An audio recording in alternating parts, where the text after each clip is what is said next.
That's sung by a bloke called Lucky Starr, and we are lucky enough, if you see what I've done there, to welcome him to the program again. G'day, Lucky. It's Neil. You've already spoken to Rob. G'day, Neil. How you going? Good, mate. It's been a long time. What's it been, 24 hours or something?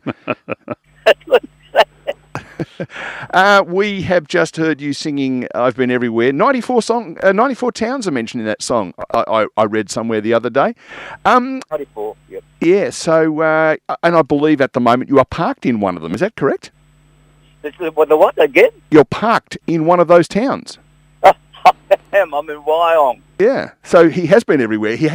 He's gone in this morning so that he can make that statement exactly. Can I tell your listeners the story? Sure. My home phone stopped working the day before yesterday, and whoever my carrier is, they haven't bothered about it. So I had to, and I don't have mobile phone service on my property, on a farm. So I had to drive into town, but rather than drive into town, I stopped off at the little Jillaby Cemetery on the way because I noticed that I had good service there. Excellent. Well, always good to have good service at the local cemetery. That's what we like to hear.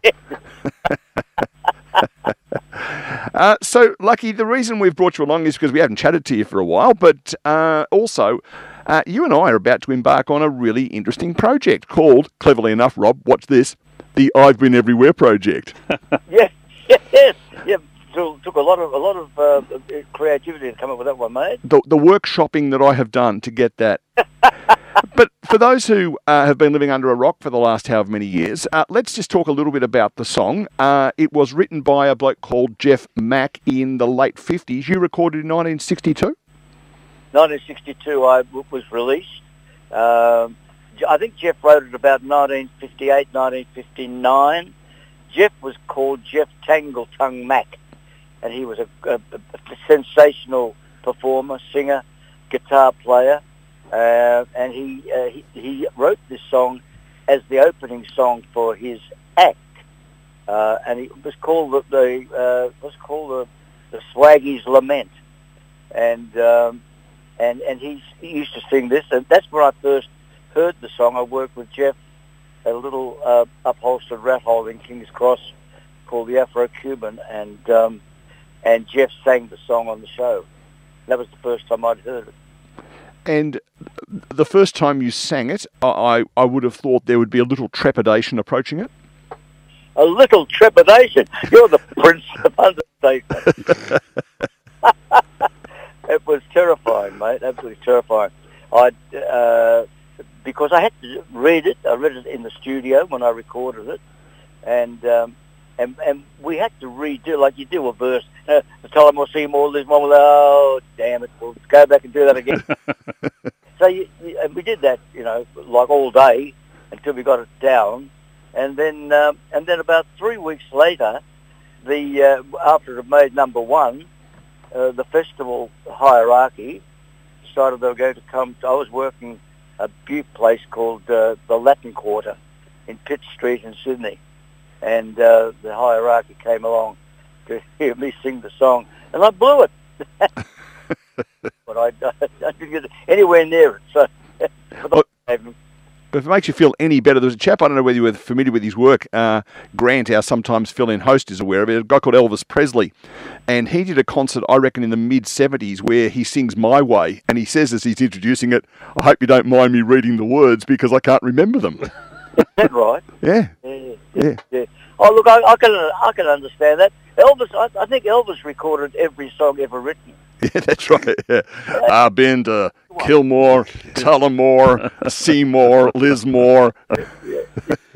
Well, that's why Grant Bench has got such a successful show on Saturday nights, because he's got a fair bit of body of work to work with Elvis. You're right, he has recorded plenty. Yeah, he has. I think if you're looking for a song to sing on your show, all you got to do is look up the Elvis Presley songbook, and there'll be his version of it there somewhere. There'll be somewhere there. So when you were a young fella, Lucky, was Elvis someone who just got you really excited? Oh, yeah. In fact, I do a little regular thing up here on the Central Coast the first Friday of the month, And the last, not yesterday, but the last one, I said that my influences back when I first started were people like Elvis Presley, certainly Bobby Darin, and Buddy Holly. They were the people who influenced me most of all the guys and gals that were around then. So I found this out by accident about 12 or 18 months ago. Buddy Holly actually came to Australia and performed as one of the Lee Graham performances. Did you ever get to see him perform? No, never. No, I think it was one of the tragedies of our business, show business, that Buddy Holly was taken from us early because he was such a creative writer. He used every day it's getting closer. He used pizzicato violins in that, and it was a rock and roll genre song, you know. Well, another song of his, I think, is undoubtedly the best song written in the 1950s. A song called "True Love Ways" that he did in one take. Gorgeous song. Amazing song. Gorgeous song. Yeah. Yeah. And the sun is out, the sky is blue. There's not a cloud to hide the view, but it's raining. And that's what it's doing right now. Is it? You want to live in Geelong, mate. It never rains down here, he said with his tongue in cheek. So back to this other masterpiece. Yeah, get on this project because I'm excited about it. We're letting people hang in their suspenders for a moment. There's one question that popped into my mind when I was just playing it there. There is another person who's singing in that or participating in the recording of that song, playing the role of the truck driver. Yeah. Do we know who that was? Yeah, I know him particularly very well. Oh, is his name Les? His name's Les Morrison. Oh, okay. So you did that bit as well. I did, mate. Yeah. Well, we were on a very low budget. Yeah. So when you perform it, does that part get included, or is it just purely the song titles, town titles? The what, mate? When you perform it now, yeah, do you have that bit coming in, or just the main part of the song? Yeah, no. In fact, when we did it on Long Way to the Top, do you remember Long Way to the Top? Yes. It's a fantastic show that was. Yep. They actually hired somebody to come along and put the interjections in, but it didn't work. Yeah. Because the band was that had to be on a record to work, you know. Yeah, no, absolutely. No, it just dawned on me then. Here we are. We've been talking. You and I have been talking about it for 2 or 3 weeks, and hadn't really dawned on me. So, of the 94 towns, give us a rough estimate. Now that you can tick off Wyong because you've been there this morning, how many of the towns do you reckon you've been out of the 94? Look, I'd only be guessing, and I'm not a man who lies easily. But say I've been to well over 3/4 of them. I'd say I had performed in maybe half of them, and I'm still working my way around the country, still working in towns that I've never worked in before. So if I live long enough, I guess I will have done most of them.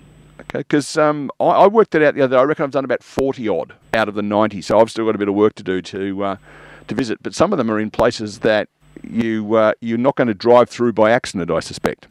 Exactly, that's exactly right. And I'm amazed because Jeff Mack, the songwriter, claimed that he had been to all of the places that he mentions in the song, but I think he might have told a fib.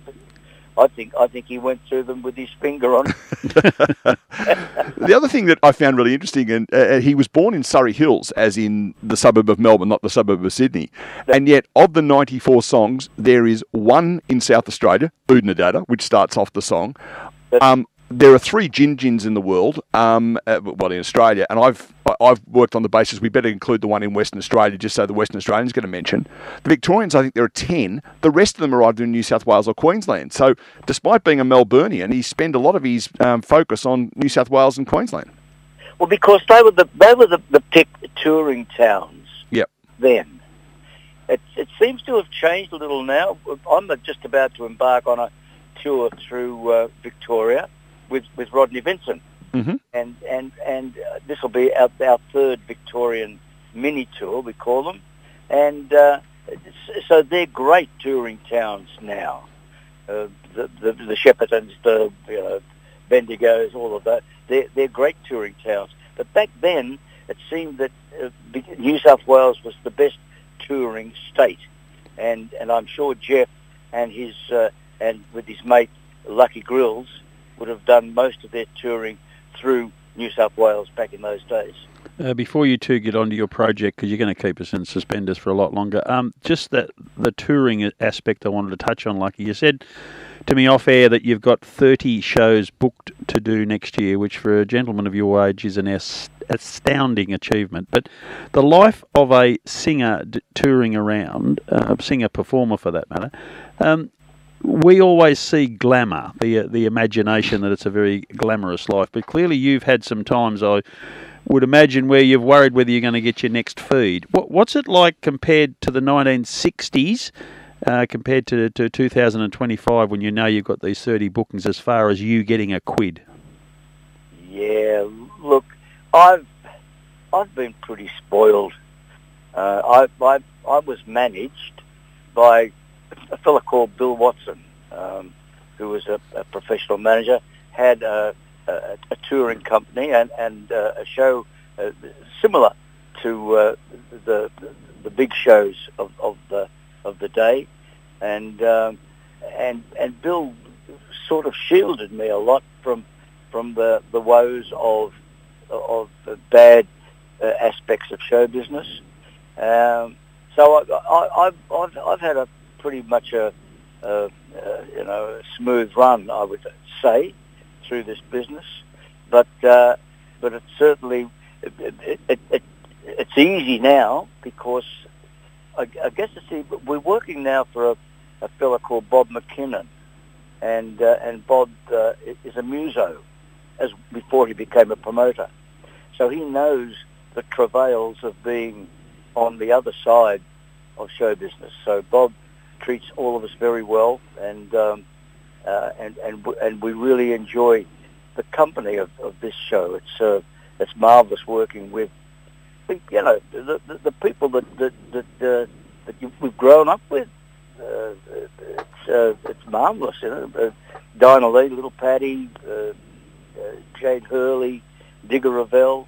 It's a marvelous thing to arrive to do the rehearsal for the show, and it's just like a bunch of mates getting together for a drink. So you genuinely have been a lucky star of Australian music. Oh, well you done. You can absolutely say that with great certainty, mate. Yes. Yeah.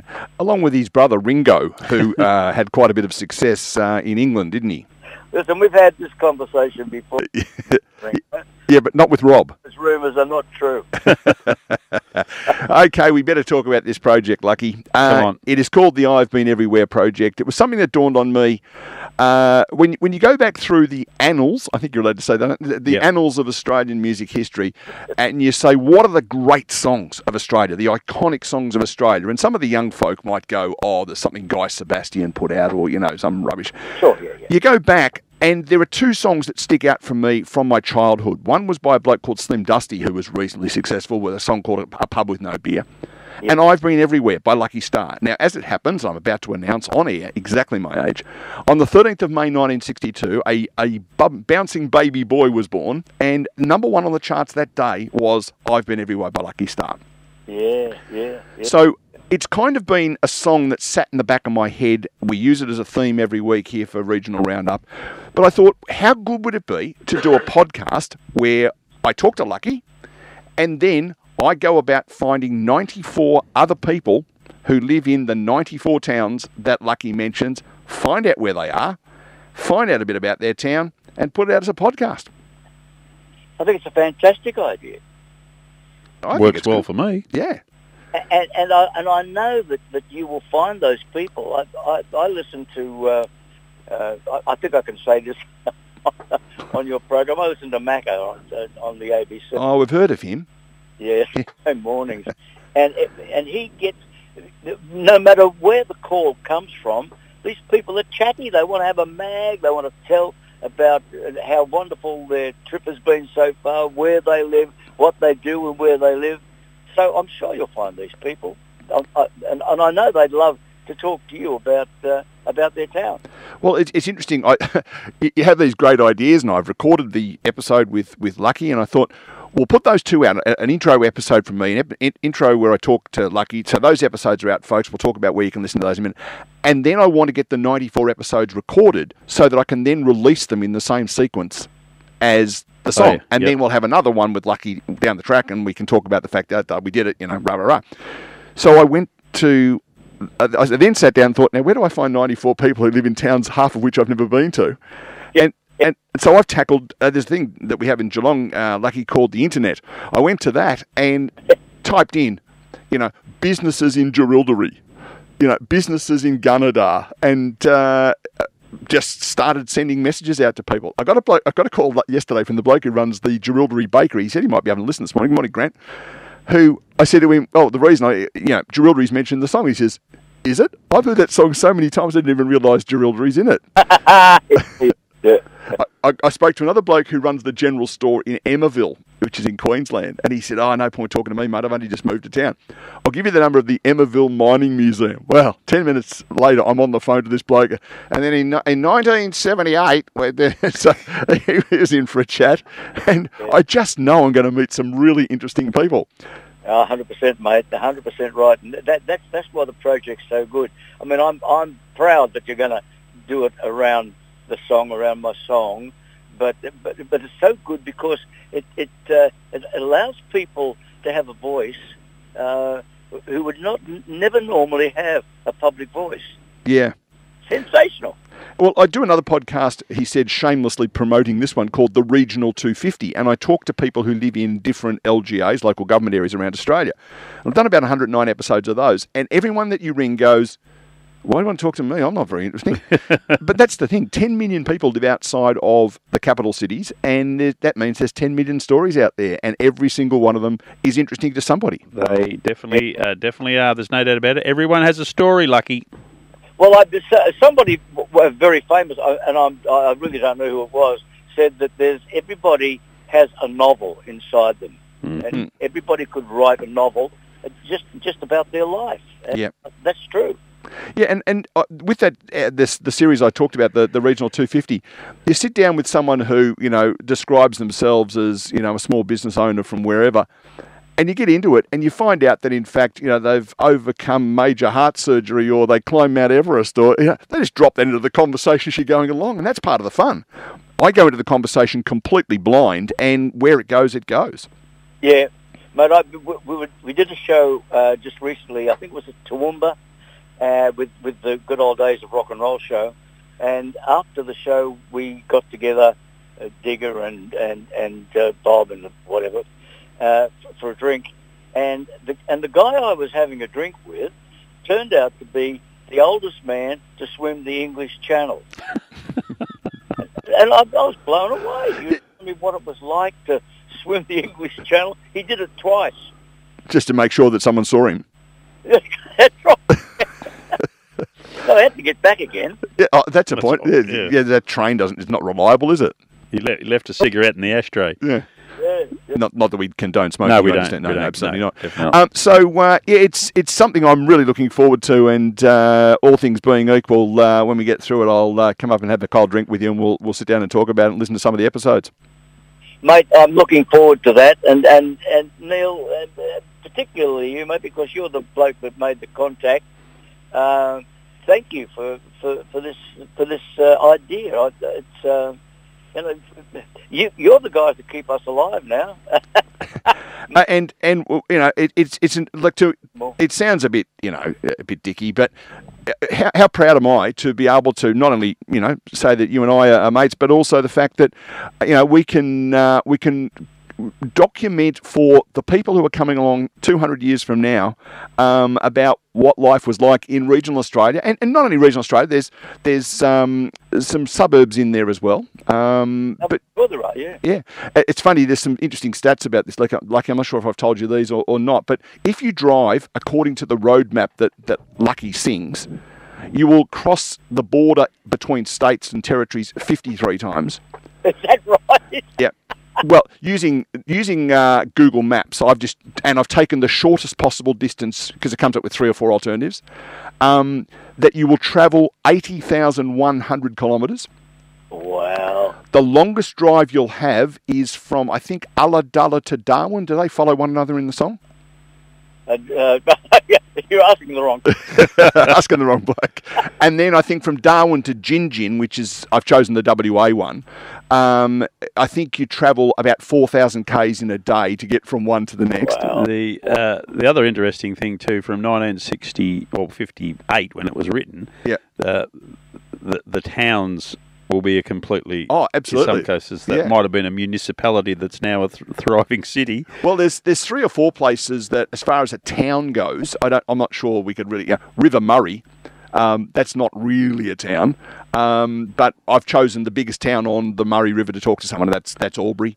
Yarra. There's a Yarra, but there's no Yarra. So we'll go to someone in Yarra Junction, I think, and talk to them because that at least brings another Victorian in. Yes, the shortest. Wonderful idea. Well done, gentlemen. The shortest distance between 2 towns that you mentioned in the song, Lucky? I don't know. Collaroy to Narrabeen. Oh, of course. They're adjacent suburbs in Sydney. Oh, okay. Yeah. That one, yeah. Yeah. And the other thing I'm finding that's really interesting for me, I don't know about anyone else, but I'm finding really interesting other songs that mention towns that are in the song. So, for example, when I was a kid, C.J. Dennis had a poem about there was a guy in Oodnadatta who grew fatter, but he hardly had a thing to eat for dinner. Do you remember that? No. So Oodnadatta gets a mention. The Beach Boys in Surfing USA, they named 12 beaches in the world. 11 of them are in America. The one that's mentioned that's not, Narrabeen.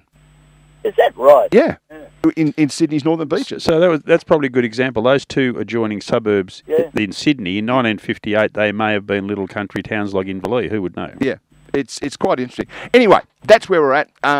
So if you want to know more, the website is ivebeeneverywhere.au, unsurprisingly. ivebeeneverywhere.au. You can follow it on Facebook, and you can follow it on the Podversation sites as well, as if you want to go and look at that. But Lucky, I'm looking forward to this. This should be a bit of fun, hoping that we can have the episodes recorded by, towards the early part of next year and get this thing going. When will it be available to be viewed? Neil? Once I find 94 people and talk to them. So hopefully early next year. Yeah, right. Yeah. But by the way, you mentioned he's been to Toowoomba recently as well. That's another one he can tick off the list. Yeah. Where can people find out about your shows, Lucky, if they want to come up to Bendigo or wherever to have a look? Well, I would suggest they look at Jade Hurley's Facebook page or his website. Yep. Jade's a great promoter of the show. Yep. And a self-promoter. Yep. We spoke to him earlier in the year. Yep, we understand that. Yeah. So he'll. I'm sure there'll be shots of the show we've just done and info about the shows coming up on his website. Excellent. All right. Well, Lucky, it's been an absolute thrill to chat to you a few times in the last couple of weeks. We'll be in touch to let you know a bit more about how I'm going with the list. But if you happen to be in any of those towns and, someone says they'd like to have a chat, let me know, will you? But for sure, mate. I'll put the word out. That'd be great. Thanks, Lucky. You enjoy the rest of your day. Best wishes, Lucky. Thank you so much indeed, blokes. Lovely talking to you. See you, mate.